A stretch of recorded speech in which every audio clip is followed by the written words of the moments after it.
to Ugly Oysters. This video is one of a series of discussions based on Jordan Peterson's book Beyond Order. Today we look at Peterson's chapter called Abandon Ideology, which directs us away from narrow and simplistic ways of framing our understanding of life's challenges and encourages us toward broader and deeper, more humble thinking.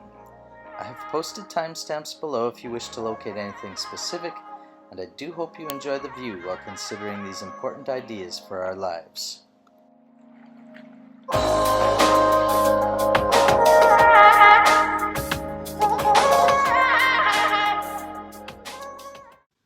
So, hi. Hello, morning. How are you? Seems you're on vacation. Well, yeah, we're on beautiful Locarno Beach. And so basically we're showing our faces now, so that's different. But I'm kind of my natural self, and you are in your evening gown.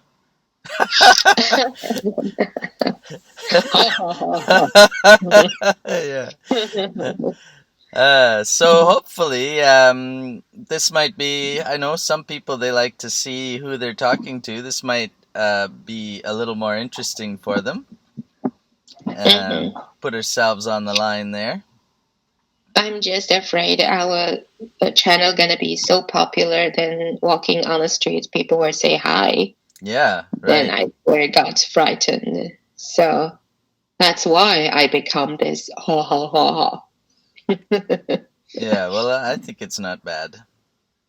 Lots of people use cartoons instead, but I just think that's so complicated. Okay. So let's start from now. So this is chapter 6 about Jordan Peterson's rule of the life. So, like as usual, do you mind give and summarize of this chapter and what do you feel? Sure. So the chapter is called Abandon Ideology, and he's got 4 parts to the chapter. I think almost every chapter I'm beginning to notice is divided into 4 parts. The first part, he's just talking about, he's asking the question, what's going on? Like, why is he, a Toronto psych professor, able to go on world tours and fill out auditoriums with 2,000 and 3,000 people? And why is his YouTube channel flourishing? And why does he have all this popularity? He's getting interviews on major news channels around the world. What's going on? What is it that, like, it's bigger than him? It's not just, and so he proposes some possibilities. He says oftentimes he'll get stopped and people will tell him how much their lives have changed because of listening to his thoughts. I felt my life is changing while I'm reading his book. Yeah. Me too. I can't nail that down yet, but I'm pretty sure it's helping me. The second group of people, which I would also fit in, are the group of people that says, well, basically, I already agree with you, but you're just putting it in such a way that's better than I could have ever said, and taking me further than maybe I thought. So it's kind of bringing clarity to what was kind of a fuzzy concept in their minds to begin with. Like, I felt the difference is when I read his book. Like, if I read others' book, it also changed my mind somehow and gave me some inspiration. Yeah. But it's kind of still stay on a concept level. But Jordan really have this push hard energy, He will kind of push you to the action level. Yeah. And then I got stunned. And I think the strengths, like why he can push you to the action level, it's actually about his talking, about his words, about his concept. Why? Because he can articulate this concept so clearly, make you have nowhere to hide yourself again, nowhere to find excuse again, because it's so clearly articulated. So that's why I thought it's different as another book, you know? It seems to me there's a song, Nowhere to Run, Nowhere to Hide, but I don't know what that song is. Anyway, yeah. Yeah. So I think from Jordan's book, I more understand the Bible more. I think choose really like a sword. Like before, this kind of a Bible verse to me just like a poem, you know. Oh, it's a poem line, you know. Oh, choose like a sword. Okay, okay. But you didn't go deeply inside of you. But when you read his book, you felt, oh, okay. That's really, you know, you have nowhere to hide. Choose really like a sword. And it gives you power, actually. Not only the power you can manage yourself, also the power you can face the world. And that's because you have this sword of truth. So I felt, oh, so cool, you know. He is now, I more and more think he is the great man in our time. Well, there's another People, I think, oh, just a psychologist, or just a professor. You know, Well, there's another vote yeah. for Peterson. Yeah. I also, I mean, I like him. I introduced him to you.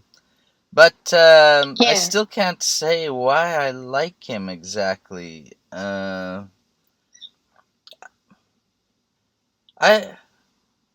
I can also say he's pushing me to action, but I can't say I've acted yet.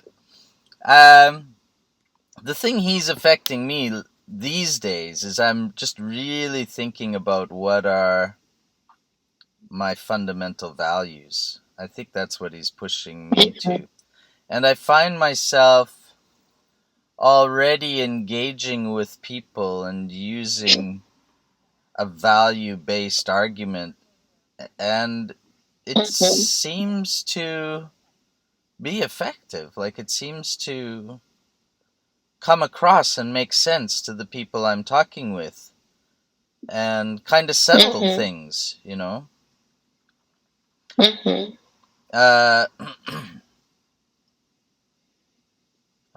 Yeah, I think there's when we get to the end of the chapter, I'll bring up a story and just relate that issue because it's kind of big and yeah.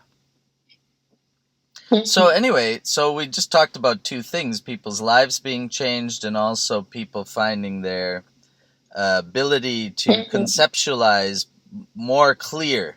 But the third one, he said, it's not from talking to people, it's from what he experiences when he's speaking to large audiences. So rather than talking to individuals, it's what he gets from large audiences. And he said, when you're speaking, you can tell when the audience is not paying careful attention. If they're paying careful attention, all the paper rustling will stop, all the whispering will stop, the shifting around in the chairs will stop. And when he can see that, he knows he has their attention. And he says that whenever he hits the topic of responsibility, every time he hits the topic of responsibility, the auditorium will go silent, which means that message in particular is of critical importance to the audiences he's speaking with. And this is how he sets up the chapter. He says, basically, we've spent too much time focusing in the wrong places. We've been telling people that society will provide them with meaning. Society somehow owes them. And he says, people who believe that will find themselves dissatisfied and then blame society for not fulfilling their duties. And he says, rather, we should take up the noble burden, our own responsibilities. And it's on that base that he then begins to talk about ideology. And he doesn't go directly into ideology. He begins by talking about Friedrich Nietzsche, who pronounced that God is dead. And the section of the book is called Perhaps He is Only Sleeping. So Peterson notes that there was a time where confidence in materialistic rationality was on a surge. It was very high. And the belief that there is only material rationality, which was kind of death to a spirituality that depended on subjective responses. And so this kind of was a big concern for Nietzsche. He did not foresee a very good future in which God is dead. He thought that the world would move to, let's see, what does it say here? The world would move to nihilism and totalitarian ideology. But he also says that there's another Russian author, Dostoevsky, who also predicted much the same. And both of these people were predicting these social changes about 50 years in advance. Anyway, Nietzsche felt that the solution to this, what would be required for this new future, is a kind of Ubermensch, a Superman, who could create value from their own self, find value in themselves and rise up. And Peterson says, well, that didn't work. Carl Jung and Sigmund Freud showed that there's just a small hope of any person rising to the level of an Ubermensch and a Superman. And also, even if it were so, how is society going to have any coherence with a bunch of Supermen all proclaiming their own value in a kind of strong way? And then Peterson said, and this is where the title, What If He's Only Sleeping? What if God's not actually dead? What if he was just sleeping? Peterson poses the question, what if the assumption that reality is only rational is wrong? What if that assumption is wrong? What if there are subjective experiences that happen to people in idiosyncratic ways? That means in ways unique to them and their circumstances, but it forms a pattern if you look at it from the big picture. This makes value rising up from subjective experiences more than just accidental. It's more than subjective somehow, even though it's rooted in subjectivity.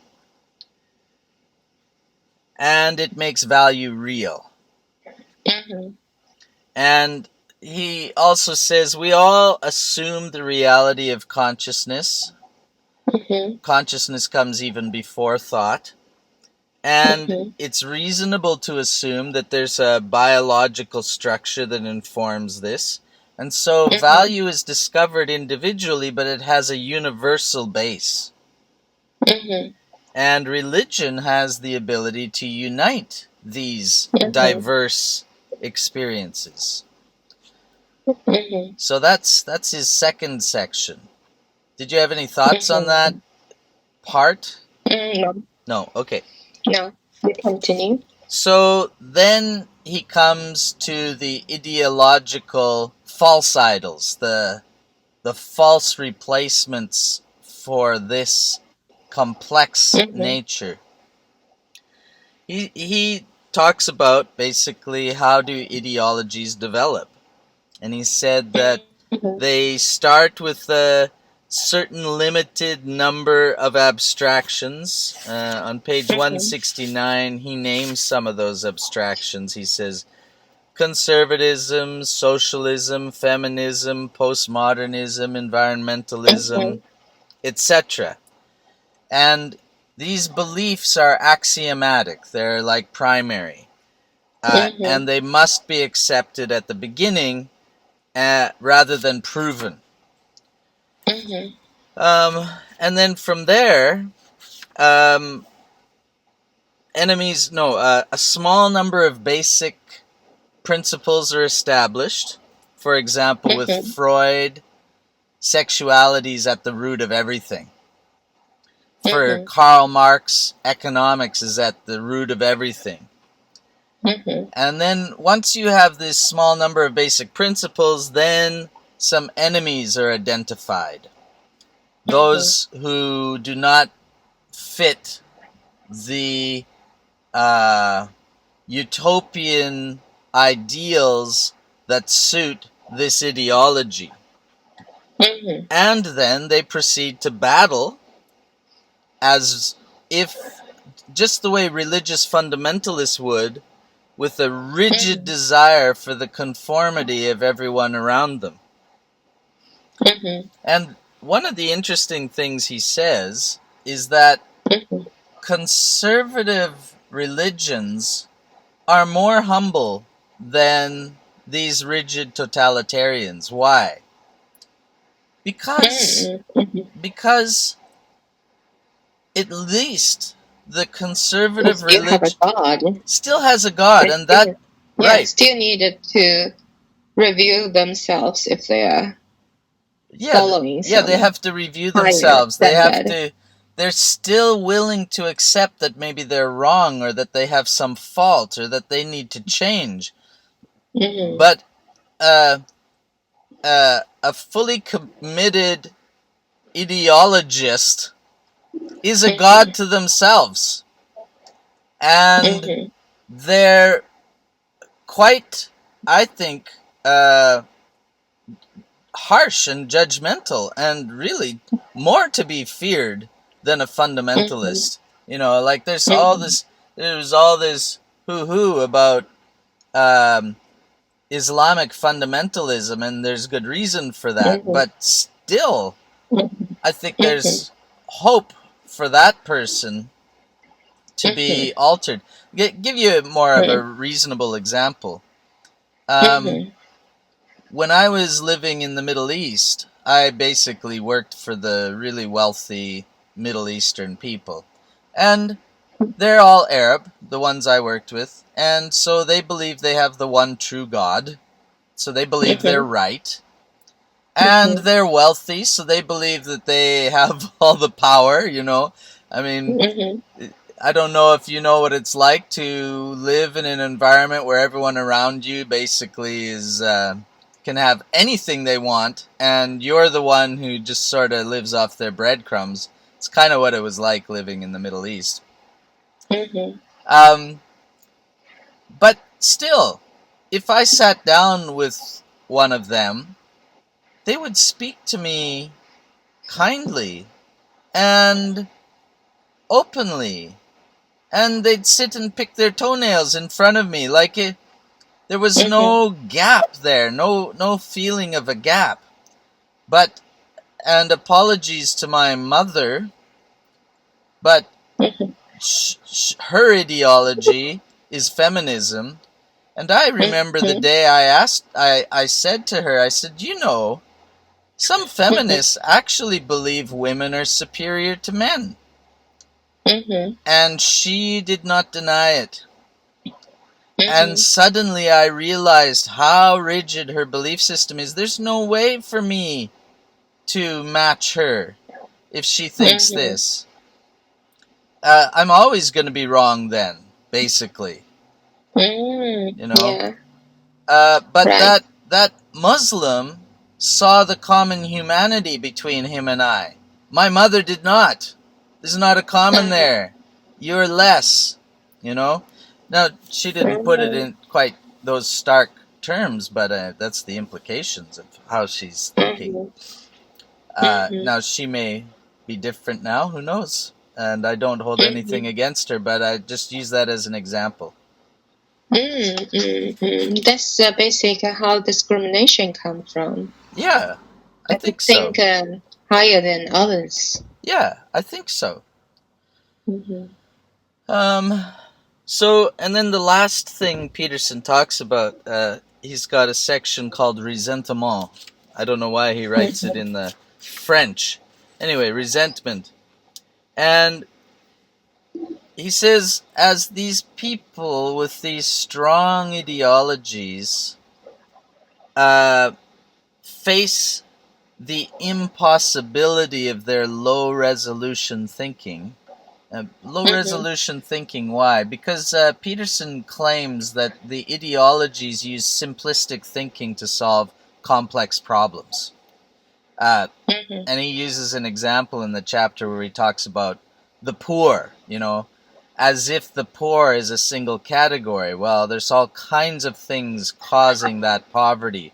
Alcoholism, drug abuse, child abuse, I don't know. He's got a paragraph, he lists a whole bunch of different influences, which I can't recall. So when these people holding their ideologies face the impossibility of seeing a solution as they chart it out in their belief system, and as they confront the success of others who are living in a society that this ideological person believes is corrupt, and when they see that, then they start to feel resentment to these people who unjustly have good lives, They're benefiting from the corruption of the society, and this makes them angry. And so this increases the fierceness of their reactions. And Peterson just says, it's better to not take the view that you're completely in the right, say, using the example of my mother who thinks that women are better than men just naturally. Instead of finding the enemy outside, it's so much safer to look for the darkness inside. And don't polarize the world, resolve the tensions within yourself. And he said that in many different ways. He's also quoted Jesus, look at the beam in your own eye and not at the speck in your neighbor's eye. But this is more potential to resolve social conflict than the alternative. And I think that's it. That's the chapter. What are your thoughts? So do you have any inspiration? What about you? Anything strike you?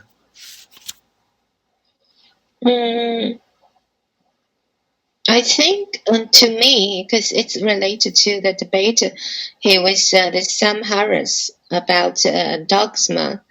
So I think it's kind of similar as the debate,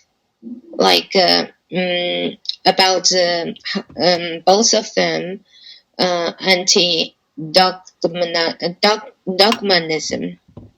So I think this not surprised that he will raise this issue about ideology. Are they both against dogma? Because I think in the next chapter, Peterson actually promotes dogma. The anti-dogmatism. They can make a dogma as God. I see. But you need a dogma. I see. Oh, yeah. Okay. So dogmatism. A dogmatism, sorry. I see. Okay. Yeah, and they both anti-dogmatism because also about religion. Why like it is some against religion because it's a dogmatism. It's narrow the human being. It's restrict the human being. It's make human being like a doors. Like a witch? Doors. Like a puppet, kind of? You mean? Yeah. I see. So how to pronounce that? A doll? Yeah. Yeah. I see. If you rated this chapter on a scale of 1 to 10, how would you rank it and why? This, if in other people's book, I think his everything is kind of 9, 10, but in his own chapters, own book, I think because it's not like hit me that much because I already agreed. Yeah. So maybe to me the effectiveness is 5. Yeah. So the audience might not know, but I think this is the 3rd time we're recording this chapter, and I think part of the reason why is because I agree with you. It's, if you take it in the context of the whole book, it's not the most exciting chapter. Yeah. And maybe he's laying a foundation for something later to come. I don't know. It's possible. The thing that stood out, I might rank it a little higher. I was timid to say 5. I might have said 7, but anyway, yeah. I don't think there was anything in the chapter that I would say changes me personally, but I do think the chapter equips me to speak about issues. Yeah, more clearly. Yes, and so this is where I can give you an example I mentioned earlier in the video. So recently in Canada, there have been some unmarked graves of Aboriginal people being discovered at some, what do they call those? They're schools, residential schools. Residential schools is basically, there was a time in Canadian history when the Aboriginal children were taken away from their families, brought to these schools where they were far away, maybe never see their parents, and the purpose of the schools was to educate the Indian out of them, kill the Indian in the Indian. And they weren't allowed to speak in their own mother tongue. They were taught English. They were dressed like well-dressed little Englishmen and ladies rather than in their own cultural clothing. And when they went home, they couldn't communicate to their parents anymore. Over time, they lost their language. And it was very disruptive to their society. And there's been plenty of evidence of sexual abuse and physical abuse, and this whole residential school thing has a big negative mark on Canadian society. And the ideology, if you were to take an ideological argument on it, I don't say everyone does, but if you were to take an ideological argument on it, you would just say the church is bad and white people are bad, and that's the problem with society. And when recently these unmarked graves were discovered at the Mhm. residential schools, like hundreds of them. It raised a lot of concern among Canadians. They were shocked. Mhm. Mhm. But and people are starting to burn churches down. Mhm. And my brother sent me an email, and he's not living in Canada right now. He said, I don't know what's going on in Canada. I hear these different stories. Mhm. And he sent me an article that seemed to indicate that these unmarked graves are actually in a cemetery, and the cemetery is still being used, and the people, the community, the Aboriginal community, knew about the unmarked graves, and they still use the cemetery. They just buried someone there in the previous week. It's not like it was such a shock. So there was a lot of confusion around that. It turns out that unfortunately we got interrupted the other day. I'm got a different shirt on now. This is a new day, and we didn't quite finish what we were talking about the other day. So I just wanted to pick up where we left off. I had just mentioned the church burning and the vandalism that's been taking place, and my brother writing the email saying, what's going on? I don't understand. It seems like on one hand these graves have been discovered of these Aboriginal children around the residential schools, and there's this whole sort of feeling that this was a big Nazi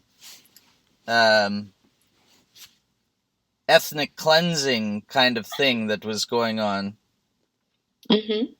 On the other hand, you hear that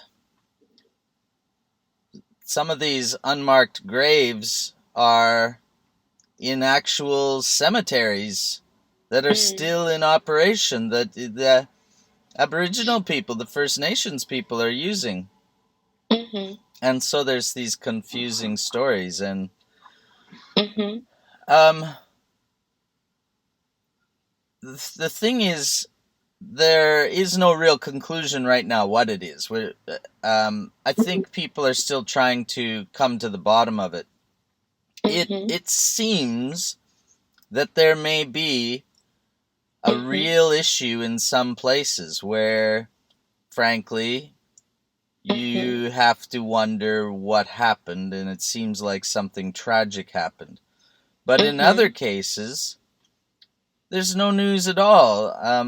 I read an article the other day where an Aboriginal chief said, of course there's graves there. It's a cemetery. We use the cemetery. There's no news there. We've already known this for a long time. And in fact, just the last week somebody was buried there. So it's no surprise. But in the middle of all this, in the last number of weeks, 48 it's okay. 48 churches have been vandalized, damaged, or burned down. 48 churches. That means somebody's reacting to these stories. Somebody's saying the church is at fault, and we're going to penalize them. And so they're just burning them down. And in some cases, they're burning down the churches that are Aboriginal churches. So the people who have already suffered the uncertainty of what's going on with these unmarked graves now have the further problem when they're having sort of a crisis of faith. They now have the further problem that somebody just took away their church, the place where they go to seek solace in God. So this brings up the ideology piece. Ideology has simplistic answers to complex problems. And somebody's just saying, oh, the church is at fault, I'm going to burn down the church, without any recognition of what the consequences might be. And the other thing is, one of the churches that was burned down recently was a Coptic church. Coptic church is like, I think it's like a Middle Eastern or it's kind of an Orthodox church. It's in Surrey, in fact. It has no Aboriginal associations whatsoever. Right. The people who attend there are principally from Egypt. And they fled persecution in their own country to come to Canada. There's Eritrean, Ethiopian, Iraqi, Lebanese people. They left the persecution they were facing in their own country to come to Canada, and they found a fellowship, a community, and it's surrounded principally in this church. And somebody burned that church down and just created more victims. It's the ridiculous outflow of simplistic ideology. So we talked about, I think the original question was what benefit or what did I derive from this chapter?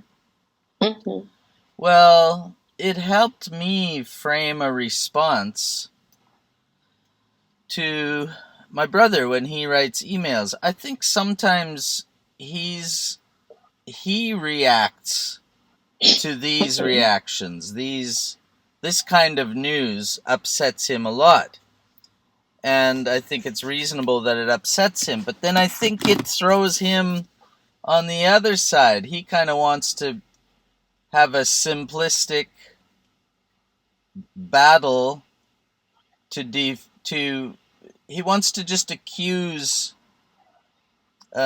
maybe without much evidence, other people. Like he will call these commies, as in communists, or he will maybe blame Antifa, anti-fascists. These are people who are on the radical left of the political spectrum. And then he'll start making all kinds of arguments, but then he'll kind of subtly try to undermine the concerns of the Aboriginal people. And so I think having read this chapter about ideology just helped me to step back a little bit and try not to react to my brother, and at the same time try not to react to the news. Just try to see what's actually going on. So as far as the church burning issue, I wasn't sure myself, so I had to research the news a little bit too. And I was able to find that, yes, actually there are some of this news about the graves has been kind of just trying to put fuel on the fire. It's not, it was misleading news. And so I was able to highlight some things to him that cleared up those things that were misleading. But then I also said, but there still are issues about the schools, like if I were sent off to a residential school 10 months of the year away from my parents as a child to be made recast into being a little girl instead of a white boy, taught how to be more feminine, say, I'd be very annoyed with that. I'd have resentment. My life was messed up by these people who, well-intentioned or not, just totally screwed up my world. So I think the Aboriginal claim is reasonable. And he also brought up, the fact that it's not all so innocent. Like there was warfare and stuff going on, and so he's sort of implying, well, they're just kind of victims of the war, and they lost and we won, and so it's kind of finished. Like they have to live with their history. And I thought, well, that's true too, but we also have to live with our history. And the bottom line is, whatever happened, and I don't know exactly what happened, all I know is that there are grievances that have never been resolved, and if we're going to have a future, we have to come to some kind of resolution. So, if it's true what he said, then after the children are done fighting, the one who took all the toys has to give back some of those toys, and the one who lost the fight has to give up the resentment. Otherwise, you're just not going to get along. And if the goal is to get along, then that's what has to happen. And if we got to live together in the next 200 years, 300 years, 400 years, that's the only option. Otherwise, it goes back to war again. Yeah. So, for me, some of that ability to frame things in my mind in terms of these issues, Peterson helped me think it out. So, like we said before, it's not like he gave so much new information, but I still haven't I haven't got it yet. Why this Aboriginal issue relate with this Peterson's ideology, abandoning ideology? Because ideology, basically, from Peterson's point of view, is a simplistic solution to complex problems. And filtering through a complex problem, part of it is you have to identify what ideologies are playing out, what simplistic solutions are being proposed.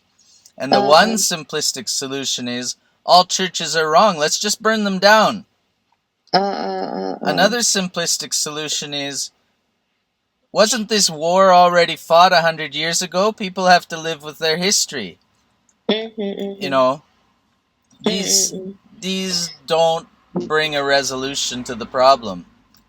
And yeah, and the thing about it is, my reaction to my brother, I could have just reacted to him because he says things, sometimes it makes me feel like I'm more left-leaning and he's more right-leaning. He's more conservative. And I sometimes feel he tries to, when he advances his right-leaning thought, it kind of puts me in a box where I almost have to fight for the left, and then I almost get trapped in simplistic thinking myself, in the desire to fight. And I think that's the process that goes on socially in the broader society as well. Something terrible happens, we discover these graves. Yes. Then the left gets upset about that, and the extreme left, perhaps Antifa, starts burning churches. Well, that's just going to produce a simplistic and angry response on the right. And so I think Peterson's argument that ideology is a simplistic solution to complex problems reminds me that it's complicated. And so then when my brother reacts, I tried to see his side, but then I also tried to see my own side, So this is Peterson saying, don't look at the dust in your brother's eye, look at the beam in your own eye. I tried to look at my own reactions to that and try to maintain balance, even though I'm from the tradition and I'm from the European background that would easily be Uh-huh. accused of these things. Uh-huh. And it's easy for me to want to defend myself as well, just Uh-huh. like my brother wants to. So, yeah, I think Jordan Peterson's rationality Uh-huh.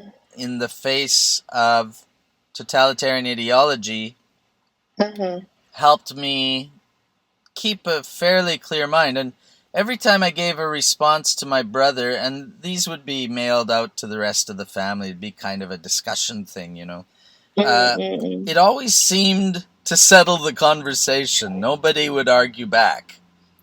And Uh-uh. so I thought, okay, I must have hit on a good balance there. I see. Got it. Yeah. So that's basically what I wanted to say before we got disrupted with our connection there last day. Okay. Yeah. I don't think... So that's all? Yeah, I think that's it. I had another idea, but I can't remember what it was anymore. It's gone, Oh, floating in the air. Maybe it'll come okay. back in another costume during another discussion sometime. Okay. So let's finish it then. Okay. So, Okay. we'll see you again. Bye. All right, bye-bye. Mhm. That's it for today. Come back and check out some of our other videos. Please put your comments below, hit like and subscribe with notifications if you wish to join in conversations with us on other topics.